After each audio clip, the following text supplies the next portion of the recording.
Ed Emshwiller is an artist whose career follows several distinct paths.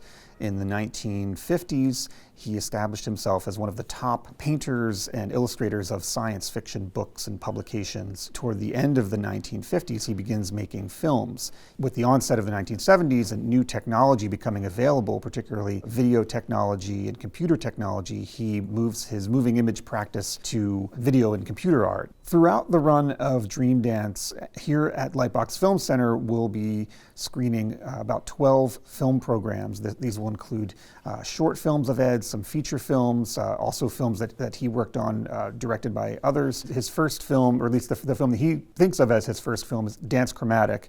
And this is a film that incorporates Ed's paintings, his abstract expressionist paintings, with a human figure, a dancer. In the mid-1970s, he made a video for television called Pilobolus and Joan. It uses a story that was written by Ed's wife, Carol, that is essentially an inversion of Franz Kafka's The Metamorphosis, where a man wakes up and he is a cockroach. So in this particular story, a cockroach wakes up and he is a man. Ed, in many of his films, involved his family members.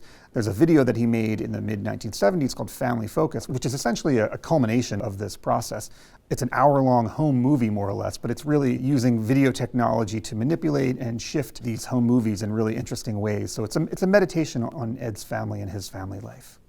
In the early 1960s, for a Canadian television program called Document, Ed and Jack Willis made a film called The Quiet Takeover, which looks at computers and how computers are seeping into every aspect of our lives and the workplace and our dating lives. And again, this is in the early 1960s, so it's a particularly prescient film. One of the last projects that Ed did was called Hungers. This is a video opera that was made in conjunction with composer Morton Subotnick.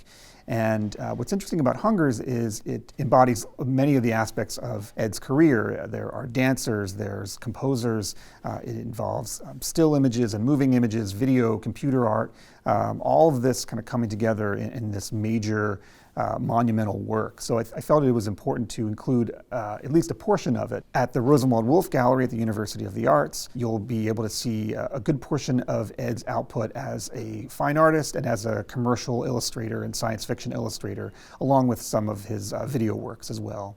Often when we think of science fiction illustration, it gets kind of lumped in with comic book art and cartoons, and it's not taken seriously. But we have to remember, Ed was really, one of the key practitioners of this work, and the work is really intricate. It's imaginative, and in many ways, it's actually even more cinematic than his film work.